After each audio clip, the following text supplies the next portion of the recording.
Alright mga ka-wonders, so nandito tayo ngayon sa Shimizu Island. So isa itong snorkeling area, or ito yung lugar para sa mga gustong sumisid, gusto makita ng mga isda. Yan. So ito nga pala yung Shimizu Island, ito. So tinawag yung Shimizu kasi nga mayroon ditong namatay na Japanese divers na ang pangalan ay Shimizu. Yan, dyan sa may island na yan.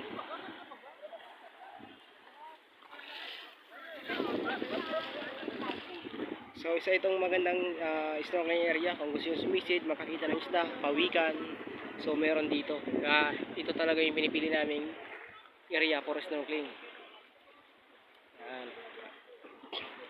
So ganun din, tulad ng mga ibang area, clear din yung dagat, malinaw. Kahit na mga 5 meters na is kitang kita mo pa rin talaga yung dagat mga wonders. Yan. So ito yung mga guest namin, tuwang-tuwa. Yan.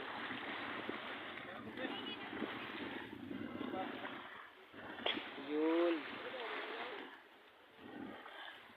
So hanggang dito na lang mga wonders, no?